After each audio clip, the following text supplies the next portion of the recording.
super late ko na nga na i-upload at ma-voice over itong mga nakaraang nangyari sa amin nung bagong taon at nung Pasko dahil nga sobrang busy ng mima ninyo. At ito na nga, may pagkakataon tayo mag-voice over ngayon at ito nga yung nangyari sa amin nung New Year. Kadalasan kasi mga mima, every New Year talaga marami kaming hinahanda like yung mga desserts at saka mga ulam, ayan mga mi.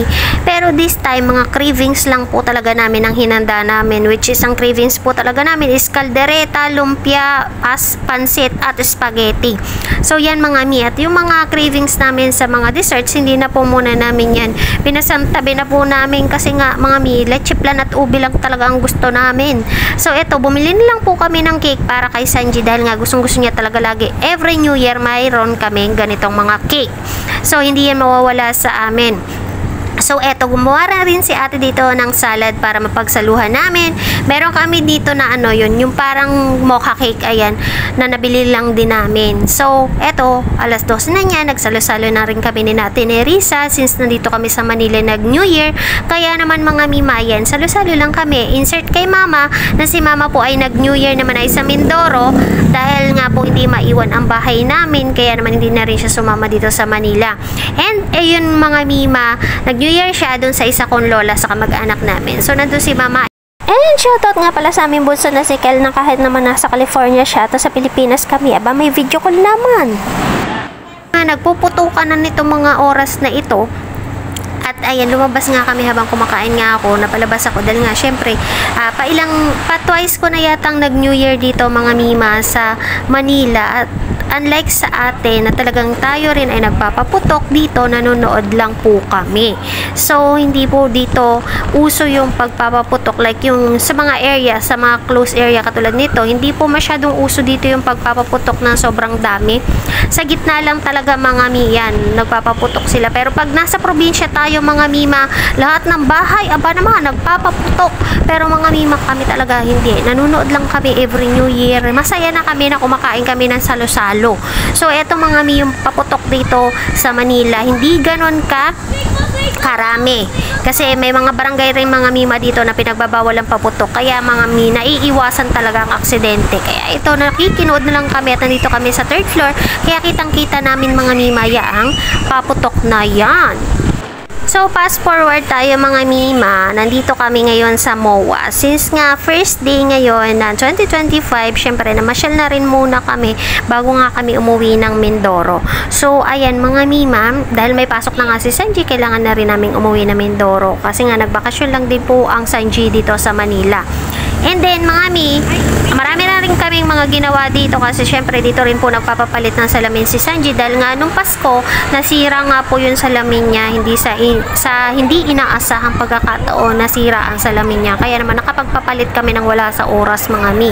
Kaya naman ito, nanood na rin po kami dito ng mascot parade. So every New Year pala mga mima dito meron talagang mascot parade at may fireworks display ang MOA. So naabutan namin yan at ito yung first time ko makakita ng fireworks display at nanood talaga mga mi kasama ng mga mascots na yan. So ayan, may mascots parade dito mga mima at nanood talaga kami yan. And manonood din sana kami mga mima niya ng movie pero hindi kami nakapanood kasi nga po sobrang haba ng pila. Grabe. Para kang pag alam nyo yun, pag nagkaroon ng kaguluhan ay talagang magkakaroon ng stampede at talagang maiiwanan ka. Nako, sa sobrang dami mga mima ng tao ngayon dito sa MOA at ang dami din talaga mga mima na mamamasyal. Kaya naman po mga mima hindi na kami nanood. Kahit sobrang haba na rin mga mima ng pinila ko at tinagal ko doon, ay gumive up din po ako sa pagpila dahil nga po talagang sobrang haba ng pipilahan pa namin. Dahil nga mga mima, sobrang daming gustong manood dahil MMFF din po yun. Ayan, habol din po talaga mga mima. Since libre nga yung ticket namin, pero babayaran lang talaga namin mga mima is 40 pesos. So, hindi na rin mga mima ko nagtyaga dahil nga ang hirap mga mima magtindig doon sa pagkahaba-haba na panonooran namin yun. Tapos mga mi, kapag gusto pa naming manood, pwede pa naman mga mi. Kaso nga lang, pipila na naman kami. Ay nako, inabot na nga ako dito ng mga around 6 PM yata itong mga mima. At sabi ko nga, give up na ako sa pagpila para makapanood kami. Kaya naman, eto, nanood na lang kami nitong mga mascot na to. Since kaya tuwan-tuwa ako kasi kasi lahat ng mga mascots nandito. Nandito Tender Juicy, nandito yung mga CDO, ayan, may mga M&M dyan, sari-sari mga mima, yung mga mascots na dumaan dyan, talagang ang cute nila. At syempre, parang balik tayo sa pagkabata, talagang yan, kung makikita ninyo, may mga sari-saring banda, ayan, talagang masaya dito ang New Year kasi marami ka makikita, marami ka mapapasyalan, ganon. So, after namin yan, nag-shopping na rin mga nang iuwi namin sa Mindoro, pinamili namin si Sanji ng sapatos na gagamit niya sa school, tsaka yung pads niya na kailangan din sa school dahil, alam niyo yun, minsan lang din kaming lumuwas, kaya sinasamantala namin yung pagkakataon na dito na lang din po bumili. Since nga mga mima, yung size talaga ni Sanji ay hindi rin alam ni na ate, kaya hindi rin ako makapagpabili basta-basta. Kailangan talaga isukat ni Sanji ang mga damit, ayan, kung bibili kami ng damit, bibili ng sapatos, mga bibili ng pants, ayan, kailangan pong isukat niya dahil mahirap tansyahan kasi ang bilis lumaki ni Sanji mga mi at naiiwanan lang po talaga ang mga damit niya. So, fast forward tayo mga mima. Ayan, hindi na rin ako nakapag-upload ng video ng ng fireworks display dito dahil nga aksidente ko talaga siyang na-delete. So, ayan, mahaba kasi yung video na yun. So, eto, fast forward na rin po muna tayo.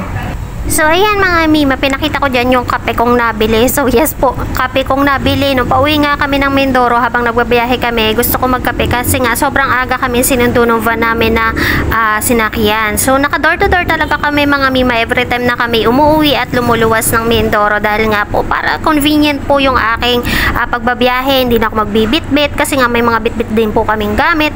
And then mga mima, syempre, pag pauwi kami, mas marami po kaming bitbit kasi namimili po talaga kami mga mima, may mga pasabay sa akin. And ayan mga mi, kung makikita niyo sobrang puti ng dagat nitong uwi namin nung January. So ayan, laki ng alon mga mi, grabe. So ang dami kong pagkakataon mga mima na nagbiyahe talaga po ng okay naman ang pagbabiyahe namin. Pero ito talaga mga mi, hilong-hilo ko dito. Hindi ko alam kung bakit, nahihilo ba ako sa amoy ng mga naaamoy ko kasi medyo mga mahiluhin ako kapag sa mga naaamoy. And then mga mi, ito po yung time na talagang namumuti ang dagat. At ayan, si Sanji, ginising ko na nga siya kasi nga sobrang uga na. Sabi ko, gumising siya and mahirap po talagang gisingin si Sanji. At ayan, natulala siya, nabigla talaga siya mga mi na sobrang laki pala talaga ng alon. Hindi niya namamalayan yun mga mima. Ginising ko na rin po siya kasi nga po gusto ko talaga gising kami kapag ganitong malaki ang alon at ayaw ko nang natutulog kami. So, eto mga mima, every time na nagbabiyahe kami, hindi po talaga ako natutulog sa haba-haba ng biyahe, hindi po ako natutulog. And yun lamang po ang aming kwento. Maraming salamat sa inyong panonood. Hanggang sa susunod na may mga daily stories. Maraming salamat. Paki-follow and like na lang ng page namin ni Sanji.